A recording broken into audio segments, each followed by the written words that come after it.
I didn't mean to scare you like that. Welcome, everybody. Welcome to the MCMH show. Once again, I am the host, Malcolm, and of course, on this channel, I talk about wrestling. But before I talk about wrestling and talk about today's video, anybody like my new Spenguli t-shirt? If you want to go buy this t-shirt, go to spenguli.com/store, and the details are on this. Anyway, now that I got that out the way, and I think the shirt was maybe $25, and also he has hoodies. So if you're a big, huge horror movie buff fan like myself, or if you're just a huge, Spenguli fan like I am, or if you were born in Gary, Indiana, Chicago, Illinois, Wisconsin, or even Berwyn, and if you're a Spenguli fan, buy the shirt. Well, join the Spenguli Nation. Anyway, now with the advertising done, now let's talk about today's video. Today's video, we're going to talk about a pay-per-view that is, to me, one of the best Survivor Series pay-per-views of all time.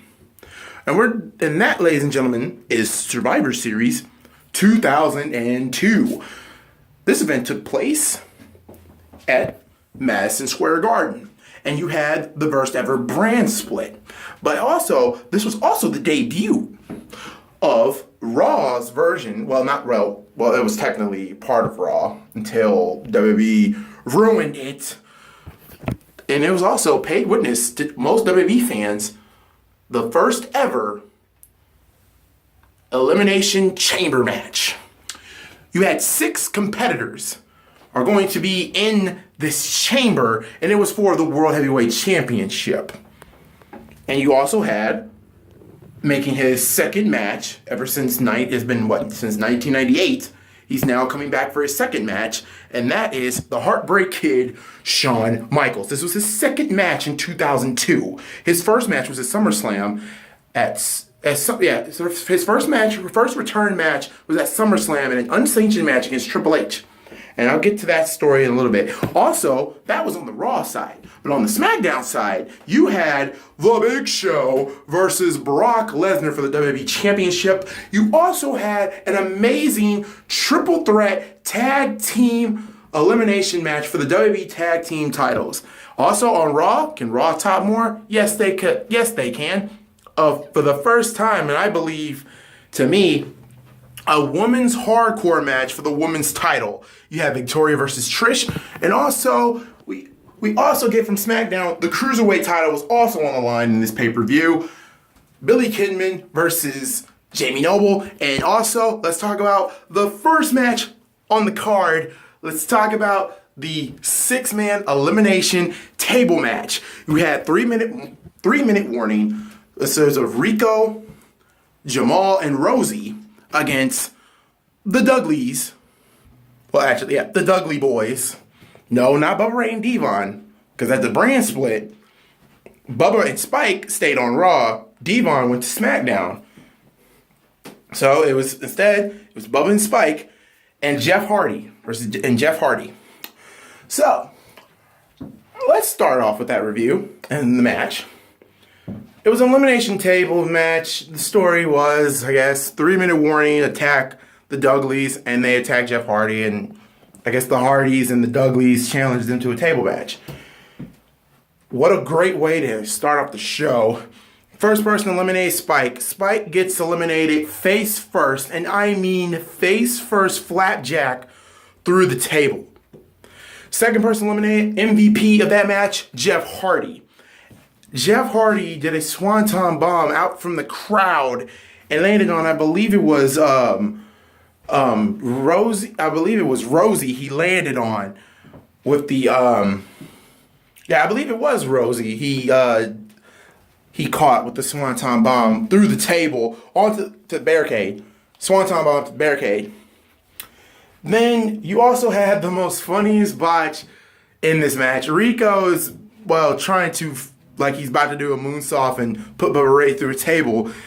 But the plan was for Jeff to, stop him. But Jeff couldn't recover in time after, having the swanton. This was back then when Jeff Hardy was was, well, not, well, he didn't know how to work really well. And plus, he was really starting, on that path, that drug path of his, back in 2002.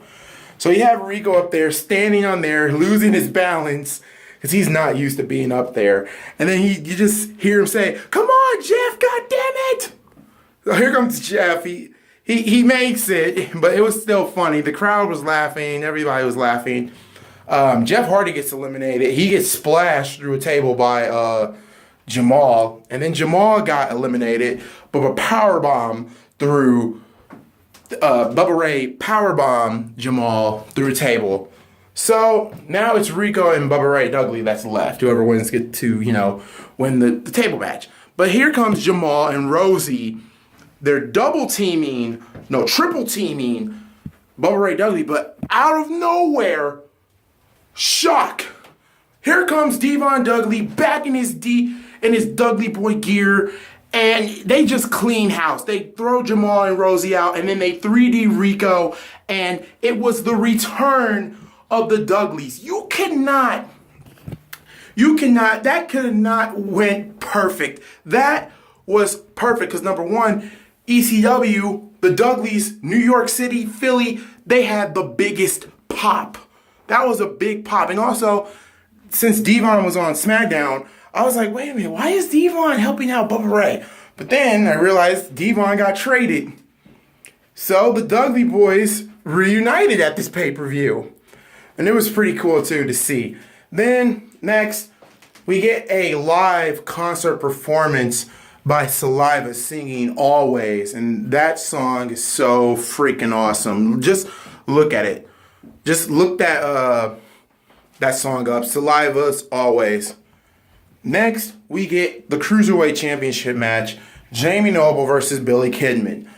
It's kind of odd to say those two names because they were mostly known in WCW.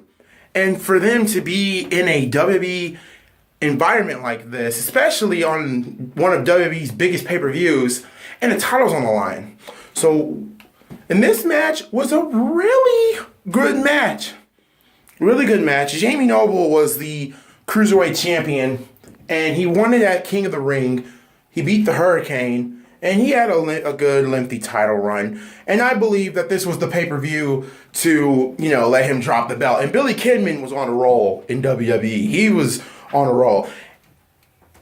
And the match held up. I love the DDT on the turnbuckle, top turnbuckle, that Jamie Noble did to Kidman, which was pretty cool. And then also, I love that beautiful shooting star press that Billy Kidman did. And that was enough to get the 1, 2, 3. And now we get a new Cruiserweight champion, Billy Kidman. And I think Billy Kidman had another good lengthy title run until he lost it at No Way Out 2003 to Matt Hardy, I think. Next, we get a really funny segment with Chris Benoit and Kurt Angle. They don't get along, and I'll explain it when it comes to their triple threat tag team match. Say they don't get along, and then there's a part where Angle's trying to calm down Benoit, saying, "Listen, you gotta listen to me." Then Benoit is just going nuts, saying, "I don't have to listen to you." He's like, "Just look, we want to get the tag team titles back, right? We gotta work as a team." So Chris Benoit takes his hand out. It looks like he's about to shake Kurt Angle's hand. And Kurt Angle just looks at Benoit and says, "I'm not going to shake your hand. Tag team partners don't shake hands. Tag team partners gotta hug." Oh my God, that was too funny. The look on Benoit's face was like, and Benoit didn't even hug him back. Benoit was just like, why is he hugging me? I don't follow. Anyway, now we get another segment with Victoria talking on the mirror like the evil queen from Snow White or whatever, saying, "Mirror, mirror on the wall, who's the prettiest diva of them all?" And she just goes crazy when she thinks that the walls, the mirror said Trish. So she breaks the mirror and then looks at this cardboard of Trish and rip its freaking head off. Victoria back then, her gimmick was a psycho diva, just an obsessed, crazed diva. She wanted to be Trish Stratus. She wanted to destroy Trish Stratus. She blames Trish Stratus for not giving her big break. So that's what led to the match at Survivor Series. But this was not an ordinary match. This was a hardcore match. And for a hardcore match with Trish Stratus and Victoria, it was pretty good. It was satisfying as hell. I love how they use the broom, and JR and King is saying this. I don't know if she's going to ride that broom. Like, something is wrong with Victoria. Victoria wins the match, and we get another new champion. The women's championship gets changed at this pay-per-view. Victoria beats Trish Stratus. I don't think it was with the Widow's Peak. I'm thinking it was like a roll-up pin or something. I think she held the tights. I don't know. I don't remember how Victoria won it, but I know that she walked out with the women's championship. So next, we get another promo of Paul Heyman and Brock Lesnar saying, because Paul Heyman is very nervous. Brock Lesnar is hurt at this pay-per-view. He has bruised ribs, and he has to defend his WWE Championship against The Big Show. Paul Heyman telling Brock Lesnar like he's nervous, He don't know if Brock could win this match, but he said that he's going to do everything in his power to make sure that his client walks out of Madison Square Garden still WWE Champion. So next we get the WWE Championship match.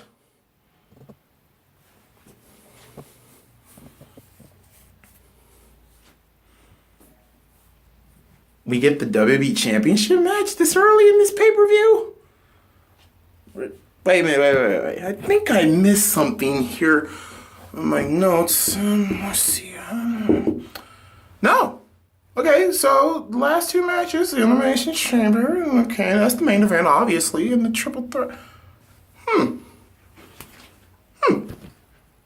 Not bad booking, just a little. Anyway, it's Big Show challenging Brock Lesnar for the WWE Championship. Now, the storyline here is Big Show used to be on Raw until he got traded. I think he lost a match and he got traded.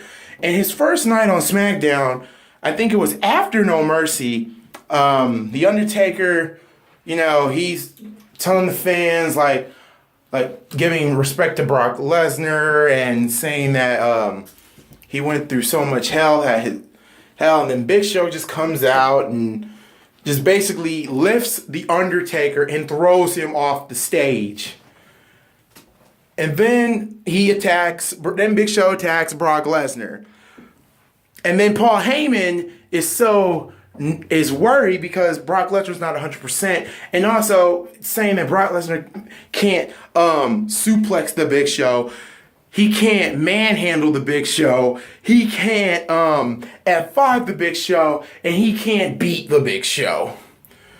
But Brock Lesnar insists on having the match at Survivor Series, and I think there was one segment on SmackDown where Paul Heyman told Brock Lesnar that the last time him and Big Show were in the ring together, Big Show threw him off the stage, and they said they were going to leave SmackDown and just wait to the pay-per-view. And Brock Lesnar says, "I'm not leaving. So obviously, here's what the deal was. They tried to make Brock Lesnar a face in this. That was the goal, to make Lesnar a face. And that's really hard to do because not really, because the fans kind of went over with him in this match, because I don't believe nobody wanted Big Show to win the WWE Championship. But the goal was to make Brock Lesnar a face. And to me, I think that was really hard to do because, number one, didn't this guy beat The Rock at SummerSlam for the WWE Championship? Didn't he broke Hulk Hogan? Didn't he, WWE. When you have a rookie monster like this and he's beaten our favorites like The Rock, Hogan, and Taker, that's pretty hard to make him, he was over, but it's pretty hard to like him after all of that. But WWE insisted, and the fans were going with it. The fans actually wanted to see Brock turn face. Anyway, back to the story. On SmackDown, Brock Lesnar beats the living crap out of the Big Show, busts him open with a steel chair, and stuff goes on. Then we get the match. It starts off a little slow until Brock Lesnar did what nobody thought in this match he could do. First, he suplexed the Big Show. Then he freaking F5s the Big Show. That whole New York City crowd went nuts. They were going ape crazy when Brock Lesnar did that. And it looked like Brock was going to win. I was like, holy crap, he's still going to be champion. Then out of the blue, here comes the referee. He's counting 1, 2. Then Paul Heyman swerves us. He takes the referee's leg out and nails the referee. Brock saw what happened. Brock looks at Paul Heyman with a pissed off look, runs after Paul Heyman. Big Show grabs a steel chair, hits Brock Lesnar in the ribs, and choke slams Brock Lesnar. 1, 2, 3. We get a new WWE champion in the Big Show. And I don't remember this title reign being that long because Big Show lost it to Kurt Angle at Armageddon, the next pay-per-view. But anyway, that whole crowd was shocked to see Big Show beat Brock Lesnar with the help of Paul Heyman's betrayal. And at the end of the match, they didn't celebrate long because Big Show and Paul Heyman ran. It's kind of funny seeing the Big Show run. And Paul Heyman too. It's kind of funny seeing them run out of the building into a limo. And then Michael Cole and Taz are looking at each other like this. Paul Heyman's a slime ball, but Paul Heyman helped the man by winning the WWE Championship. What is going on? And Taz is like, hey, Paul Heyman's been a businessman for years like this. Big Show, he's going to make one hell of a champion. I just still can't get over Heyman. So, next we get the Triple Threat Tag Team Championship match. Elimination Championship match for the tag team titles. We have the following. We have the champions, Edge and Rey Mysterio, versus Chris Benoit and Kurt Angle versus Los Guerreros, a.k.a. Eddie Guerrero and Chavo Guerrero. Now, you're going to have to excuse me because the storyline here is kind of complex. Stephanie McMahon made a tournament for the WWE Tag Team Champions, and at No Mercy, the finalists were Edge and Mysterio and Angle and Benoit. And if you haven't seen that match, go to the WWE Network or Daily Motion, wherever you can find that video, and watch it, because that match was one of a kind, and it was one hell of a match, and it was one hell of a finals too. But at the end of the match, Benoit and Angle were the first WWE Tag Team Champions, and they won it. So the next night on SmackDown, Stephanie rewards them this championship, this not only the championships but also the trophy. And then Benoit starts saying, "We would have never won these titles if it wasn't for me." Kurt Angle was the one that picked the pinfall victory, the submission victory, I believe, over Edge and Mysterio. And then they started fighting over the trophy, and then they accidentally hit Stephanie McMahon. It was pretty funny. Well, not too funny, but it was funny at first. Kurt Angle helping Stephanie up, and then Stephanie slapped the crap out of Kurt Angle, which was funny. Benoit was laughing super hard, and then out of nowhere, Stephanie slaps Benoit, and Benoit just looked at Stephanie like, "Have you lost your damn mind?" So Stephanie makes a match between Angle and Benoit. Whoever wins gets to hold the trophy. It looked like Angle was going to win, but until the Guerreros came out of nowhere and caused Angle the match. Then Benoit won it, but at the end of the day, Kurt Angle came to and knocked out Benoit and destroyed the trophy. And then we get a video package of Angle and Benoit fighting each other, not getting along, so they had to defend the tag team titles against Rey Mysterio and Edge in a 2 out of 3 falls match. And that match was glorious too. You can look that up on the WWE Network.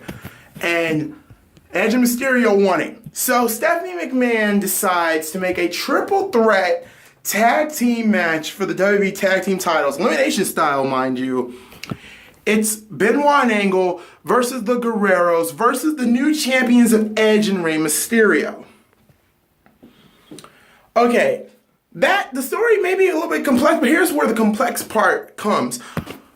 I respect the Guerreros, but at the same time, why have the Guerreros in this match. They are kind of forced into this rivalry between Benoit and Angle, Mysterio and Edge.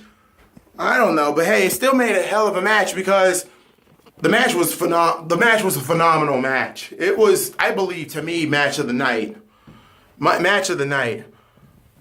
And, you know, Edge and Mysterio, their tag team title reign didn't last long either. Because Angle and Benoit got eliminated first, and after when they got eliminated, they started fighting each other. Then they went back into the ring and destroyed Edge, Mysterio, and the Guerreros. And then the match between the Guerreros and Edge and Mysterio was pretty good. And I think the match ends with Eddie Guerrero hitting the lasso from El Paso to Ray. Ray taps out, and we get new WWE Tag Team Champions. Yeah!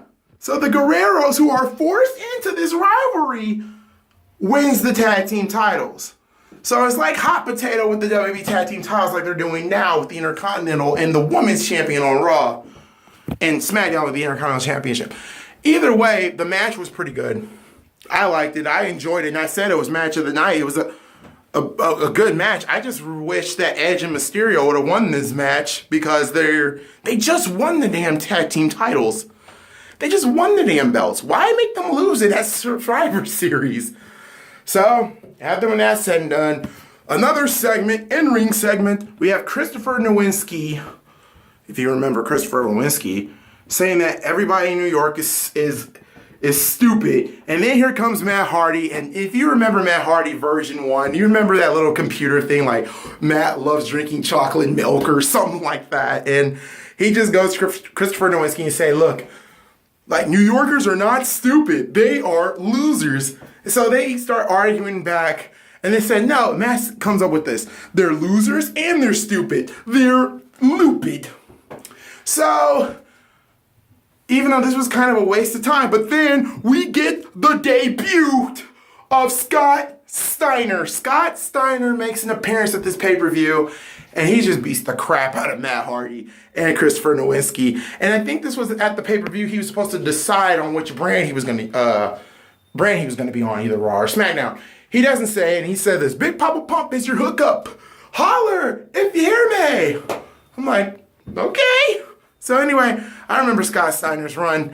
It's not too, his run in WWE was not really a good one. Because I don't think he stayed very long. I think he left around maybe the start of 03. Not like the midpoint of 2003, I believe. But anyway, that was a cool little segment. Then it's main event time. It's the Elimination Chamber match for the World Heavyweight Championship. Triple H defends his World Heavyweight title against Chris Jericho, Booker T, Rob Van Dam, Kane, and the returning HBK Shawn Michaels. And I did not know what to expect when this match came about, but you know what? This match, I'm going to say this. Overall, the Elimination Chamber 2002 Survivor Series is obviously the best match, a best Elimination Chamber match. The very first one is the best Elimination Chamber match, in my opinion, the best one yet. The story was awesome, and you also had Saliva singing Chris Jericho's new theme music, King of the World. This match was awesome. Also, Rob Van Dam broke Triple H's trachea by doing a 5-star frog splash off the chamber. I don't know how Triple H still competed in this match. Triple H was the MVP because, number one, him and Van Dam started off first. Then Chris Jericho got in. Then Booker T. Then Kane. And the eliminations like this. Booker T eliminated Van Dam. Van Dam was the first elimination. Second elimination was Booker T. He got eliminated by Chris Jericho. Third elimination was Kane. He got eliminated by Chris Jericho thanks to the help of Shawn Michaels, Triple H, by using their finishing moves. Then Chris Jericho got eliminated by some sweet chin music with Shawn Michaels. Then we get the rematch from SummerSlam 2002, Shawn Michaels versus Triple H. And this was a time where Triple H was the biggest heel. Storyline-wise, he thought that he paralyzed Shawn Michaels for life at SummerSlam, but that didn't happen. HBK Shawn Michaels just comes comes out and just beats Triple H, and they have like a good like maybe 8-minute match between them, and then Shawn Michaels super kicks Triple H. 1, 2, 3, new World Heavyweight Champion. Shawn Michaels is the new World Heavyweight Champion, and it ends off with Survivor Series. Ends off with that HBK winning the World Heavyweight Champion. That was a hell of a match, a hell of an ending, and a great way to end the pay-per-view. Shawn Michaels, his second match in 2002, his return match, and he wins the World Heavyweight Championship. And that's how Survivor Series ends. And it was, like I said, Survivor Series 2002 was one of the greatest Survivor Series matches of Survivor Series pay-per-view of all time to me. So let's overall, on star level now, the Triple Threat Elimination Tag Team match, table match, that gets a 3.5 stars. 3 on the match, and the other half having the Dudley Boys reunited. That was pretty cool. 2, the Cruiserweight title match gets a 3 out of 5. That match was pretty cool, and a new Cruiserweight champion. Oh yeah. The women's championship match, Victoria and Trish Stratus, was a pretty good match. That gets a 3. That gets a 3 out of 5. Great women's match and a great hardcore match too. Big Show and Brock Lesnar gets a 3.5 because number one, it was kind of cool seeing Brock Lesnar pick up Big Show, not only for a suplex or F5, but that swerve, what Paul Heyman did. That was pretty cool. 3.5 stars for that one. The Triple Threat Tag Team Championship match, Edge, Mysterio versus Benoit and Angle versus the Guerreros. That match easily gets its match of the night. To me, 4.5 out of 5. Great match, great story. Even though the Guerreros, I'm not faulting the Guerreros for winning the match. I was happy that the Guerreros kind of won it, but at the same time, I was upset that Edge and Mysterio didn't get a lengthy title run. But either way, the Guerreros, they're the new tag team champions. 4.5 out of 5. And then the main event. That is getting a perfect 5 out of 5. Great story, great chemistry from all 6 men. Triple H being the MVP with a broken trachea. Rob Van Dam for being freaking insane. If you need to watch that match. Van Dam was insane in this match. And the beautiful ending with Shawn Michaels winning the World Heavyweight title. And even he did something crazy off top of the chamber to Triple H too. Either way, this Survivor Series is the greatest Survivor Series. To me, in my opinion, the greatest Survivor Series ever. And with that being said, I'm going to sign off here. So overall, Survivor Series 2002 gets a 9 out of 10. Either way, I'm Malcolm from the MCMA Show. I'm signing off here. And always remember, God bless. Remember this too. Keep remembering to like, comment, and subscribe, and share this video to anybody that you know that loves wrestling. Or anybody that loves to watch Spenguli on MeTV every Saturday night at 10 o'clock, 9 o'clock Eastern Pacific time. Either way, I'm Malcolm. I'm signing off.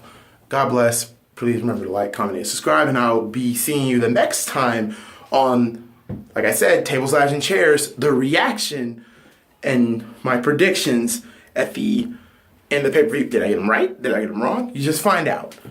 So then I'm out.